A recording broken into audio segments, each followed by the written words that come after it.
문종탁 변호사입니다. 이진호 씨 삐투 사건이 화제인데요. 여기서 이진호 씨는 유튜버 연애뒤통령 이진호 씨가 아니라 코미디언 이진호 씨입니다. 이진호 씨는 특별한 유행어가 없는 것 같은데요. 뭘로 유명한지 댓글 달아주시면 감사하겠습니다. 저희 작가가 조사한 바에 따르면 SBS 우차싸, 웅이 아버지 이런 거에 나왔다고 하고, TVN 코미디 빅리그, JTBC 아는 형님 이런 곳에 출연한 코미디언이라고 하는데요. 화면 보이시나요?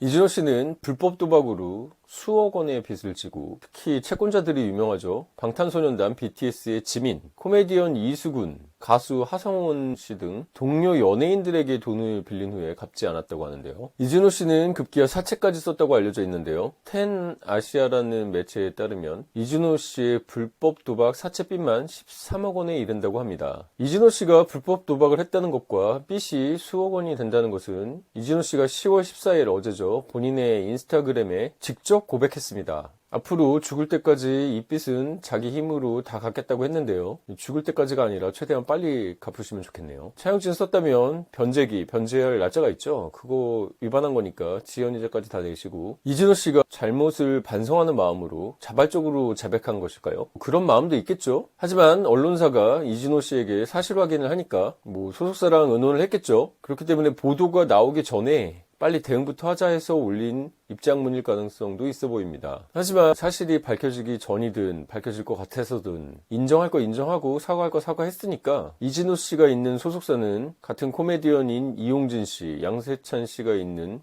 SM이라고 하는데, 하이브와는 달리 언론 대응은 잘하는 것 같습니다.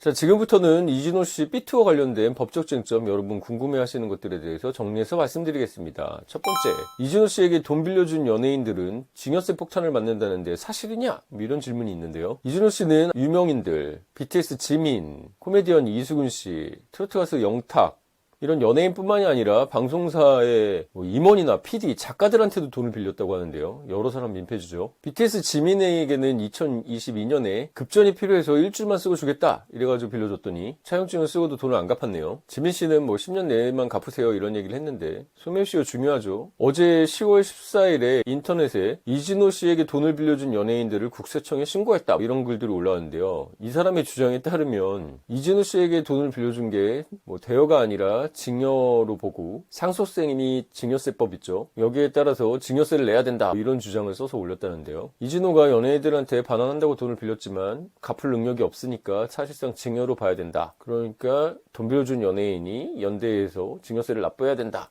이런 주장을 올렸다는데요. 여러분, 제가 변호사지만 세무사랑 변리사 자격증도 있죠. 연예인들이 이진호 씨한테 돈 빌려주면은 증여세를 내야 되나요? 결론부터 말씀드리면 아니죠. 이진호 씨가 빌린 돈은 대여이지 증여가 아니고, 증여로 인정돼서 증여세를 낼 가능성은 낮아 보입니다. 가족 간에 돈을 빌려줬다고 주장하면은 증여로 추정돼서 증여세가 부과되는 경우는 있습니다. 하지만 이진호 씨에게 돈을 빌려준 연예인들은 친구라고 하더라도 다 제3자들이죠. 가족 간 거래가 아니라 제3자 간에 돈을 준 것은 증여로 추정되지는 않습니다. 특히 차용증이 있는 연예인들도 있고, 차용증이 없더라도 구두로 변제를 약속했다면 대여는 낙성 불효식 계약이므로 법률용어라 좀 그런가요? 형식을 요하지 않는다는 겁니다. 유언처럼. 그렇기 때문에 구두로 빌려준 것도 빌려준 것 대여이기 때문에 증여로 의제돼서 증여세가 부과되기는 힘들 것으로 보입니다. 자, 차용증 얘기가 나와서 차용증의 법적 효력에 대해서 잠시 말씀드리겠습니다. 차용증이 뭡니까? 차용은 빌렸다는 것을 증거하는 것이죠. 돈이나 물건을 빌렸다는 사실을 증명하는 문서를 차용증이라고 합니다. 차용증은 제가 예전에 공증 얘기를 했죠. 공증에서 집행에도 이의를 하지 않는다 문구 하면은 그 공증받은 문서가 집행용이 새겨서 그 문서로 집행할 수 있지만, 그런 게 없다면 사실 법적 강제력은 없습니다. 차용증이 있다고 바로 그걸로 집행할 수 없다는 것이죠. 하지만 차용증 작성하는 것은 돈을 빌려줬다는 확실한 증거이기 때문에 차용증 받으실 때 세무자, 돈 빌리는 사람의 자필로 쓰게 하시던가, 본인의 인감도장을 찍게 하시던가, 적어도 서명 같은 거 사인하고 날인하게 그렇게 하셔가지고, 구두로 말로만 하면은 내가 언제 빌렸어 발뺌할 수 있으니까 증거를 꼭 갖춰 놓으시기 바랍니다. 그리고 그 증거에 차용증 쓰실 때 꼭 언제까지 갚는다는 변제기를 쓰시고, 사람의 심리란 게 자기한테 손해가 나는 것을 회피하고 이익이 나는 것을 하려고 하는, 인간 어쩔 수 없죠. 다 이기적이죠. 사람 심리가 이자가 없으면 돈 안 갚으려고 하니까 변제기 지나면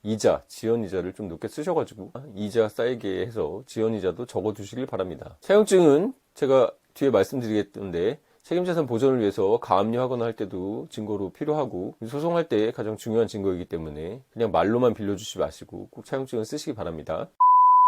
자, 그러면 이진호 씨한테 돈 빌려준 사람들 돈 어떻게 받을 수 있나? 여러분, 우리나라 민사소송에서 제일 많은 게 사실 이런 대여금 소송이죠. 돈 빌려줬다 못 받는 경우 많죠. 이진호 씨처럼 돈 빌려줬는데 안 갚는 경우 어떻게 해야 될까요? 첫 번째, 책임재산을 보전한다. 보전 처분을 한다는 것이고, 두 번째, 지급명령 신청이나 소송 같은 돈 달라는 것을 법원에 알려야 되는 것이고, 마지막 세 번째, 그래서 집행을 받았으면 집행하는 것입니다. 이 3단계로 이루어지는데요. 첫 번째 책임재산 보전으로 가압류 생각해 볼 수 있겠죠. 소송에서 승소해도 채무자한테 재산이 없으면 집행할 수가 없습니다. 그러니까 먼저 체분하기 전에 재산을 딱 막아놓는 건데요. 이진호 씨는 출연료 받는 돈이 상당하겠죠? 그런 거에 딱 가압류부터 걸어놓고 시작해야겠죠. 가압류는 채무자가 의도적으로 돈 안 갚으려고 할 때 이미 가압류 해놓은 거에 대해서 나중에 소송에 승소해서 집행하려고 미리 압류하는 것을 말합니다. 가처분은 이제 처분 못하게 막는 것인데요. 가압류에 대해서만 좀 설명을 드리면 제가 승소한 사례 같은 경우 법인이거든요. 법인 파산해버리면 돈 못 받죠. 그러니까 그 전에 운영하고 있을 때 법인 통장을 가압류합니다. 그럼 법인 통장으로 거래하는데 운영을 못하죠. 그러니까 가압류한 사람부터 빨리 갚어. 그래서 가압류한 사람 돈을 갚게 해서 제 채권자 의뢰인분은 돈을 받았습니다. 자, 두 번째, 가압류해서 책임재산 보존했다. 그러면 지급명령 신청을 하거나 소송을 한다는데요. 지급명령 신청이 뭡니까? 채권자가 법원에 채무자가 돈 안 갚으니까 채무자 보고 돈 갚게 해달라, 지급명령 해달라 이런 신청을 하는 겁니다. 비유하면 소송은 전쟁에서 이기는 것이고 지급명령은 항복받아가지고 이기는 것이라고 표현을 하는데요. 지급명령의 장점은 법원에 출석할 필요가 없습니다. 소송보다 빨리 결정이 나옵니다. 지급명령 확정되면은 지급명령 결정 전부 나오는데요. 지급명령 승소했던 결정문들 이렇게 보여드리겠습니다. 이거 가지고 강제 집행이 가능합니다. 집행 바로 들어갈 수 있다는 것이죠. 하지만 이렇게 지급명령에 장점만 있으면 다 지급명령 가지고 누가 소송하겠습니까? 지급명령의 가장 큰 단점은 채무자가 아니다, 채무 없다, 안 갚겠다 이렇게 해서 이의를 하면 다시 소송으로 넘어간다는 것입니다. 채무자가 이의할 것 같으면 지급명령 신청은 무익하고 시간을 끄는 제도겠죠. 그렇기 때문에 채무자가 갚겠습니다, 제가 잘못했습니다 하면 지급명령 하시고, 채무자가 뭔 소리냐, 난 갚았다, 소멸시효가 지났다, 그거 대여가 아니지 않았냐 이런 식으로 헛소리하면 바로 소송 하시기를 바랍니다. 채무자가 순순히 인정 안 해서 지급명령 못해서 소송으로 들어갔다. 내지는 지급명령 신청했는데 채무자가 이의해서 소송으로 갔다. 아까 전에 차용증 얘기 드렸죠. 차용증, 본인이 쓴 차용증이 있으면 어려운 소송이 아닙니다. 쉽습니다. 그리고 승소하면 소송 비용, 변호사한테 든 비용이 제일 큰 비용이겠죠. 인지세, 송달료 포함해가지고 이 소송 비용을 패소한 상대방한테 받아올 수 있습니다. 그리고 이 소송 비용은 소송 비용 산입에 관한 규칙에 따라 정해지는데 소가, 그러니까 빌린 돈의 액수에 따라서 달라집니다. 보통 1억 원 정도 대여금이라면 440만 원 변호사 비용을 상대방한테 받아올 수 있습니다. 만약에 변호사한테 200만 원 줬다. 그러면 200만 원 뿐이 못 받으니까 소송 비용 산입에 관한 규칙에 의해서 소가 파악하셔가지고 받을 수 있을 만큼 최대한으로 변호사 선임료를 지급하시고 그 돈을 받아오는 게 좋겠네요. 반대로 지급명령은 변호사 비용을 받아올 수 없습니다. 사법서사라고 하는데요. 법무사 비용 정도 받아올 수 있는데 몇십만 원에 불과합니다. 그렇기 때문에 내가 소가가 높다. 그러면 소송도 간단하게 끝나니까 소송하셔서 변호사 비용까지 상대한테 받아오시는 것을 추천드립니다. 자, 지급명령을 할지 소송을 할지 대여금 어떻게 할지 증거 어떻게 할지 머리 복잡하시죠? 위에 번호로 전화 주십시오. 제가 자세히 상담해 드리겠습니다. 자, 지금까지 민사 얘기를 했는데요. 자, 민사 얘기하면 좀 너무 소프트하죠? 형사. 그래서 이진호 처벌할 수 있냐? 이게 궁금하실 텐데요. 지금부터 이진호가 받을 형사처벌, 받을 수 있는 형사처벌에 대해서 말씀드리겠습니다. 첫 번째가 사기죄죠. 이진호는 올 8월까지도 부모님 병원비, 부모까지 파네요. 세금 납부가 급하다, 이런 식으로 거짓말을 해서 돈을 빌렸는데 사기죄가 성립할까요? 형법 제 347조죠. 전문 보이십니까? 사람을 기망해서 기망이 속이다는 거죠. 재물의 교부를 받거나 재산상의 이득을 취한 자, 사람들을 속였죠. 부모님 치료비 세금 납부해야 된다, 이런 용도 사기라고 하는데, 용도를 거짓말해서 속여서 재물의 교부를 받았죠. 지민한테는 1억 원이나 받고 다른 사람들한테 수천만 원씩 받고 이랬다는데요. 10년 이하의 징역이나 2천만 원 이하의 벌금입니다. 자, 사기죄 제가 여러 번 불송치 받아가지고 무죄 받아들이고 했었는데요. 관련 링크들 보이십니까?